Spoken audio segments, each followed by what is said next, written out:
జాతీయవాద జర్నలిజానికి అసలైన వేదిక నేషనలిస్ట్ హబ్ ని సబ్స్క్రైబ్ చేసుకోండి. నోటిఫికేషన్స్ కోసం బెల్ ఐకాన్ పై క్లిక్ చేయండి. చైనాకి సంబంధించి మనం ఎకనామీ గురించి మాట్లాడుతున్నాం కదా, సో ఇమీడియట్లీ దాంట్లోకి వెళ్ళిపోవచ్చు. చైనాలో కూడా రకరకాల పద్ధతుల్లో చైనా కొలాప్స్ అవుతుంది అనడానికి అనేక అంశాలు ఈ మధ్యకాలంలో మనకు కనబడుతున్నాయి. ఒకసారి క్రోడీకరించి మనం విశ్లేషించుకుంటే బాగుంటుంది అనిపించింది. చైనాకు సంబంధించి ఈవెన్ డెమోగ్రఫీ వైజ్ చూస్తే వాళ్ళ దాన్ని ఏమంటారు, వృద్ధులు పెరిగిపోతున్నారు, వాళ్ళ పాపులేషన్లో చాలా వ్యత్యాసం వస్తుంది, యంగ్ పాపులేషన్ లేదు, వర్క్ చేసే వాళ్ళు తగ్గిపోతున్నారు అనేది. ఇంకోవైపు బ్యాంకింగ్, రియల్ ఎస్టేట్ సెక్టర్ కావచ్చు, లేకపోతే అటు ఎక్స్పోర్ట్స్ పడిపోతున్నాయి గణనీయంగా అని అంటున్నారు. అండ్ వాళ్ళ డిఫెన్స్ రిలేటెడ్ ఛాలెంజెస్ కూడా చాలా వరకు ఫేస్ చేస్తున్నారండి. సో ఓవరాల్గా చైనాలో బయటకు కనబడుతున్న మేడిపండు చందంగానే చైనా ఎకానమీ కూడా ఉందేమో అనిపిస్తోంది. మీరు కొంచెం కరెక్ట్ చేయండి. ఇప్పుడు సెకండ్ లార్జెస్ట్ ఎకానమీ చైనాది అని మనం అనుకుంటున్నాం, బట్ ఫాస్ట్గా కూడా పడిపోయే అవకాశం కూడా లేకపోలేదు కాదంటారా? తప్పకుండా. ఇందాక నేను చెప్పినట్లు వాళ్ళకు ఏదో 16, 17, 18 ట్రిలియన్ డాలర్ ఎకానమీ కానీ కాదు అది. అంతేనా? అంతా వాళ్ళు ఇన్ఫ్లేట్ చేశారు. ఎగ్జాంపుల్ ఇస్తాను నేను. ఫర్ ఇన్స్టెన్స్, మనకు ఏదో ఒక ఊరు తీసుకుందాం, షాంఘాయ్ తీసుకుందాం. షాంఘాయ్ మున్సిపాలిటీ వాళ్ళ అథారిటీ ఏదైతే ఉంటుందో వాళ్ళ దగ్గర భూములు, ప్రాపర్టీస్ ఉంటాయి. వాళ్ళు ఏం చేస్తారు, ఈ ప్రాపర్టీస్ని ఒక ఎస్పీవి, స్పెషల్ పర్పస్ వెహికల్ కంపెనీకి అమ్ముతారు. అమ్మకం ట్రాన్సాక్షన్ జీడీపీలో యాడ్ అవుతుంది. ఆ కంపెనీకి ఏముంది, వాడికి ఏమి శక్తి లేదు. వాడేం చేస్తాడు, బ్యాంక్ నుంచి అప్పు తెచ్చుకుంటాడు. బ్యాంక్ అప్పిచ్చినందుకు అది జీడీపీలో యాడ్ అవుతుంది. ఇప్పుడు వీళ్ళకి వచ్చినటువంటి అప్పుతోటి వాళ్ళు అది భూమి వాళ్ళు తీసుకొని దాంట్లో వాళ్ళు ఫ్లాట్లు కడతారు. ఫ్లాట్లు కట్టినందుకు వాళ్ళకు జీడీపీలో యాడ్ అవుతుంది. దాన్ని ఫ్లాట్లు కట్టినందుకు మనకు సిమెంటు, స్టీలు, దానికి పెట్టేటువంటి లిఫ్ట్, అవన్నీ కూడా ఆ ఇండస్ట్రీస్ కూడా పెరుగుతాయి.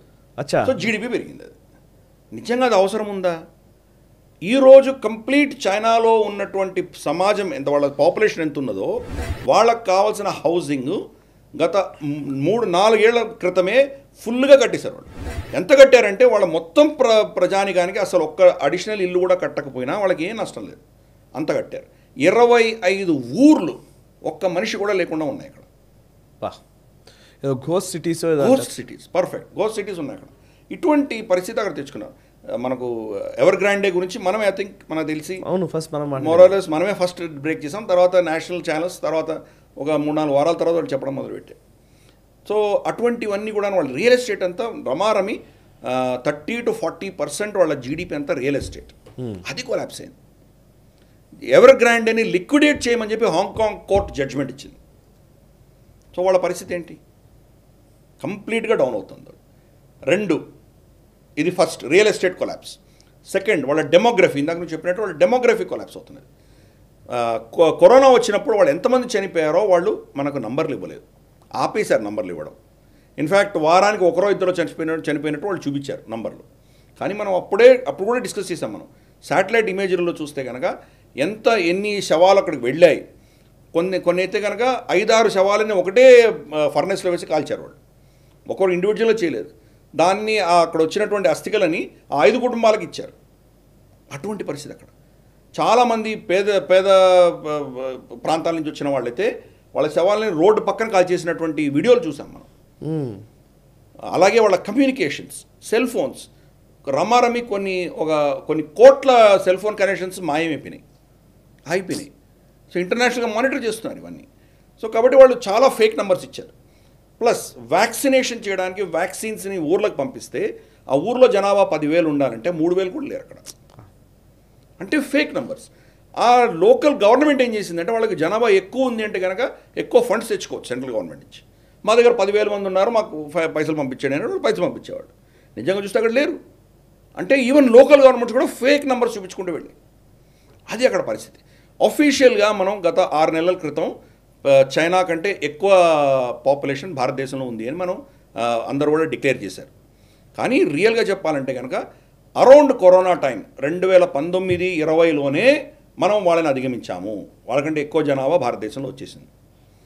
అది ఎదిగేటువంటి పరిస్థితులు కనిపించట్లేదు మనకు. అసలు ఎక్కడ దుర్బిణి పెట్టి చూసినా కానీ చైనా మళ్ళీ రికవర్ అయ్యేటువంటి ఛాన్స్ లేదు. 1 చైల్డ్ పాలసీ ఏదైతే వాళ్ళు పెట్టారో ఆ 1 చైల్డ్ పాలసీ దృష్ట్యా ఆ దేశంలో పిల్లలు కనడం మానేశారు. ప్రతి సంవత్సరం కూడా పిల్లలు కనే నంబర్స్ తగ్గుతున్నాయి, పెళ్ళిళ్ళ నంబర్స్ తగ్గుతున్నాయి, చనిపోతున్న వాళ్ళ నంబర్స్ పెరుగుతున్నాయి, అలాగే వృద్ధుల సంఖ్య పెరుగుతుంది. ఈరోజు పిఎల్ఏలో వాళ్ళ ఆఫీసర్స్ని కానీ ఎవరైనా రిక్రూట్ చేసుకోవాలంటే మనుషులు దొరకట్లేదు. వచ్చే 5-6 సంవత్సరాల్లో వాళ్ళ ఇండస్ట్రీస్లో కూడా వాళ్ళకి మనుషులు ఉండరు. ఇదిలా ఉండగా లైఫ్ ఫ్లాట్ అని చెప్పేసి ఒక ఉద్యమం జరుగుతుంది అక్కడ. మేము ఉద్యోగాలు చేయము, పడుకుంటాము అంతే, తిండి పెడితే పెట్టండి, మాకేం అక్కర్లేదు, పిల్లలకి అక్కర్లేదు, పెళ్లి చేసుకోక్కర్లేదు, మాకేం అక్కర్లేదు, లైఫ్ ఫ్లాట్ అన్న ఉద్యమం జరుగుతుంది అక్కడ. సో ఇటువంటి పరిస్థితి, వాళ్ళ పాపులేషన్ మళ్ళీ రికవర్ అయ్యే సమస్య లేదు. 3 పిల్లల్ని కనండి అని చెప్పి వాళ్ళు పర్మిషన్ ఇచ్చింది ఇప్పుడు ప్రభుత్వం. ఒక్క పిల్లని కూడా ఎవరు కనట్లేదు. గతంలో మన ఆశాఖండంలో ఇలాగ ఉంది, స్త్రీ శిశువుని వాళ్ళు చంపేసుకున్నారు. మగపిల్లవాడే కావాలి, మాకు వారసుడు కావాలి అని పెట్టుకొని స్త్రీ శిశువుని చంపేసుకోవడం మొదలుపెట్టారు. ఈరోజు ఆ ఇంబ్యాలెన్స్ ఉన్నది. మగవాళ్ళు ఉన్నారు కానీ వాళ్ళకి పిల్లలు లేరు, ఆడపిల్లలు లేరు పెళ్లి చేయడానికి. ఇతరత్ర దేశాల మీద పడి ఎత్తుకుపోతున్నారు వాళ్ళు. ఫిలిప్పైన్సో, వియట్నామో, ఇంకెక్కడి నుంచో తీసుకువెళ్తున్నారు వాళ్ళు. ఈవెన్ పాకిస్తాన్లో కూడా చాలా మిస్సింగ్, పాకిస్తాన్ మాట్లాడారు. కాబట్టి ఇటువంటి పరిస్థితి చాలా. Demographic collapse, real estate collapse చెప్పుకున్నాం, డెమోగ్రఫిక్ కొలాప్స్ చూస్తున్నాం, బ్యాంకింగ్ కొలాప్స్. మనం యూఏఈకి వెళ్ళినప్పుడు మనం చూసాం, మనకు QR code, green colour code ఉండేది. టెస్టింగ్ మనకు కోవిడ్ టెస్ట్ చేసుకున్న తర్వాత మనకు నెగిటివ్ వస్తే కనుక మనకు అది యాప్లో గ్రీన్ కోడ్ వచ్చేది. గ్రీన్ కోడ్ ఉంటేనే మనం బయటకు వెళ్ళగలం. మనకు బస్సులో వెళ్ళాలన్నా, ట్యాక్సీలో వెళ్ళాలన్నా, ఏదైనా డిపార్ట్మెంట్ స్టోర్కి వెళ్ళాలన్నా, మెడిసిన్స్ కొనుక్కోవాలన్నా, ఏం చేయాలన్నా మనకు గ్రీన్ కోడ్ ఉంటేనే బయటకు వెళ్ళగలం. 4-5 రోజుల తర్వాత అది ఆరెంజ్ అవుతుంది, అంటే మళ్ళీ టెస్ట్ చేసుకోని వార్నింగ్ ఇస్తుంది. దాని తర్వాత మనం కనుక ఈ వారం లోపల టెస్ట్ చేసుకోకపోతే రెడ్ వచ్చేస్తుంది. ఒకసారి రెడ్ కోడ్ వచ్చిందంటే ఎవరు బయటికి వెళ్ళలేనటువంటి పరిస్థితి. ఈ ఎగ్జాంపుల్ మనం చూసాం. చైనాలో ఏం జరిగింది? చైనాలో వాళ్ళకు గ్రీన్ కోడ్ వచ్చిన తర్వాత, అంటే ఈరోజు నిన్న టెస్ట్ చేసుకున్నాము, ఈరోజు నెగిటివ్ రిపోర్ట్ వచ్చింది, సో యాప్ గ్రీన్ వచ్చింది. గ్రీన్ యాప్ రాగానే నేను బ్యాంక్ ఏటీఎంకి వెళ్ళి పైసలు విత్డ్రా చేసుకుని వెళ్తున్నాను. నేను ఏటీఎంలో అడుగు పెట్టగానే రెడ్ అయిపోతుంది. అది ఈరోజు నాకు వచ్చింది కదా గ్రీన్గా, ఈరోజే రెడ్ అయిపోతుంది. అదేంటి? వాళ్ళ 5G టెక్నాలజీ, ఆర్టిఫిషియల్ ఇంటెలిజెన్స్ వాడుకొని బ్యాంకులో పైసలు లేవు, విత్డ్రా చేయడానికి పైసలు లేవు, కాబట్టి రెడ్ ఇచ్చేస్తున్నారు. కాబట్టి మీరు వెళ్ళలేరు అక్కడికి. మీరు పెడితే కనుక యాక్సెస్ రాదు, మీ కార్డ్ బ్లాక్ అయిపోతుంది, పైసలు విత్డ్రా చేయలేరు, మీ పైసలు మీరు విత్డ్రా చేసుకోలేరు. My God. ఈ పరిస్థితుల్లో ప్రజల్లో ఒక ఆక్రోషం వచ్చి, ఆవేదన వచ్చి, వాళ్ళు ఉద్యమిస్తుంటే ట్యాంకులు దించారు వాళ్ళు దీంట్లోకి, రోడ్ల మీద చైనీస్ ట్యాంక్స్ వచ్చినాయి. పోలీసులు విపరీతంగా మోహరింపు చేశారు, వాళ్ళందరినీ అరెస్ట్ చేశారు. అలాగే వాళ్ళ అకౌంట్లో ఉన్న పైసల్ని ఎవర్ గ్రాండే లాంటి కంపెనీలకి మీ ప్రమేయం లేకుండా, మీ యొక్క అప్రూవల్ లేకుండా వాళ్ళు పైసలు తీసుకొని వాళ్ళు కట్టేశారు, ఈఎంఐలు కట్టేశారు వాళ్ళకి. అంత దౌర్భాగ్యమైన పరిస్థితిలో చైనా ఉన్నది. So demography, real estate, banking 3 discuss చేశాం. 4వది వాళ్ళ టెక్నాలజీ ఇండస్ట్రీ కావచ్చు, వాళ్ళ హై నెట్వర్త్ ఇండివిజువల్స్ కావచ్చు, వీళ్ళని అందరినీ దెబ్బతీశారు. జాక్మా లాంటి వాళ్ళ పరిస్థితి ఏంటో చూసాం మనం ఈరోజు.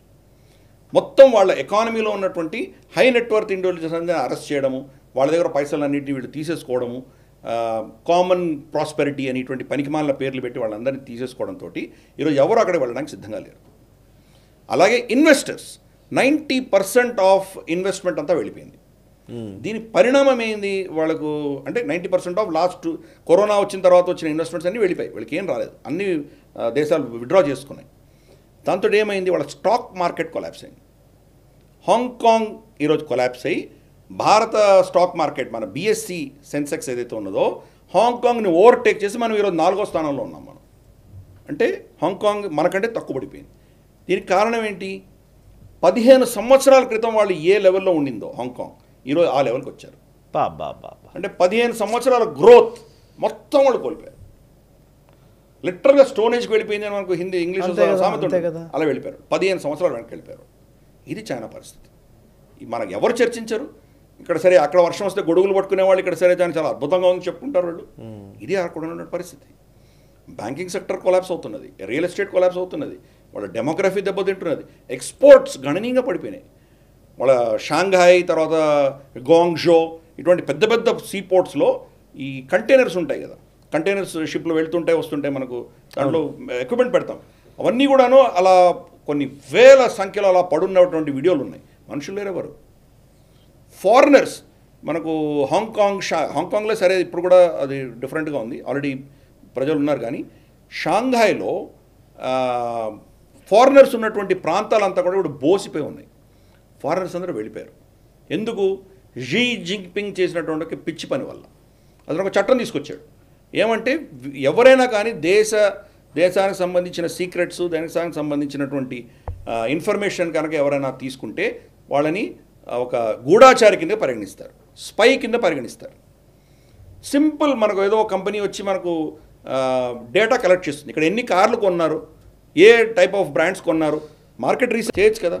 లగ్జరీ కార్స్ ఎంతమంది కొన్నారు, ఎకానమీ కార్స్ ఎంతమంది కొన్నారు, ఈ రీసెర్చ్ చేసేటువంటి కంపెనీలు కూడా స్పైస్ కింద డిక్లేర్ చేసి అరెస్ట్ చేయడం మొదలుపెట్టారు. అందుకని ఎవరు కూడా నా దేశంలో వెళ్ళి పనిచేయడానికి సిద్ధంగా లేరు. మన దేశానికి రాను, నాకు కన్సెషన్ ఇస్తే కానీ అని పెద్ద పెద్ద ప్రగల్భాలు పలికినటువంటి ఎలాన్ మస్క్ ఈరోజు భారతదేశంకి వస్తున్నాడు. కరెక్ట్. ఎందుకు వస్తున్నాడు ఆయన? చైనాలో ఉండలేని పరిస్థితి అర్థమైంది దానికి. కానీ బిలియన్స్ ఆఫ్ డాలర్స్ ఇన్వెస్ట్ చేస్తున్నాడు కాబట్టి రేపు పొద్దున్న రాలేడు ఆయన. క్రమేపీ షిఫ్ట్ చేసుకోవాలి. అలాగే మనకు ఫాక్స్కాన్ భారతదేశంకి వచ్చింది. క్రమేపీ మనకు వీళ్ళందరూ కూడా షిఫ్ట్ అయ్యేటువంటి పరిస్థితి. ఇన్ని కొలాప్స్ అవుతున్నటువంటి చైనా పరిస్థితి రికవర్ అయ్యేటువంటి ఛాన్స్ మాత్రం లేదు. కానీ షీ జిన్పింగ్ తన పొజిషన్కే ఎసరు వస్తే కనుక ఏదో ఒక దుశ్చర్య చేసేటువంటి ప్రమాదం తప్పకుండా ఉంది.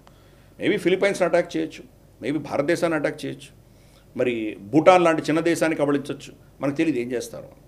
లేదా టైవాన్కి సంబంధించిన 2 చిన్న దీవులు చైనా యొక్క మెయిన్ ల్యాండ్కి చాలా దగ్గరగా ఉంటాయి. ఆ 2 దీవులు కూడా టైవాన్ కంట్రోల్లో ఉన్నాయి. దాని మోస కబ్జా చేసుకొని నేను టైవాన్ కబ్జా చేసుకొని విర్రవీగొచ్చు, మనకు తెలియదు. సో ఈ పరిస్థితుల్లో చైనా యొక్క పరిస్థితి మాత్రం మళ్ళీ రికవర్ అవ్వదు అని చెప్పి అందరు విశ్లేషకులు కూడా చెప్తున్నారు. మరి ఇప్పుడు రేపటి రోజు కొలాప్స్ అవుతుందంటే అవ్వదు. చాలా అంశాల్లో వాళ్ళు మొనోపొలీ ఉన్నది. వాళ్ళకి రేర్ అర్త్స్ మినరల్లో కావచ్చు, మనకు యాక్టివ్ ఫార్మస్యూటికల్ ఇంగ్రీడియంట్స్లో కావచ్చు, ఎలక్ట్రానిక్ ఇష్యూస్లో కావచ్చు, చాలా వాటిలో వాళ్ళకి మొనోపొలీ ఉన్నది. కాబట్టి ఆ మొనోపొలీ క్రమేపీ క్షీణిస్తుంది. It takes time. ఓకే. బొమ్మలు గ్లోబల్ రౌండప్లో చర్చించుకున్నాం. చైనా నుంచి గతంలో ఇంపోర్ట్ చేసుకునేవాళ్ళం. గత 3-4 సంవత్సరాలు ఇంపోర్ట్స్ పడిపోయినాయి, మన ఎక్స్పోర్ట్స్ పెరుగుతున్నాయి. భారతదేశం నుంచి అందరూ కొనడం మొదలు పెడుతున్నారు. సో ఈ మార్పులు అన్నవి మనం గమనించాలి, మన ప్రజలు అర్థం చేసుకోవాలి. చైనా అంటే బెదిరేటువంటి పరిస్థితి భారతదేశం లేదు ఈరోజు.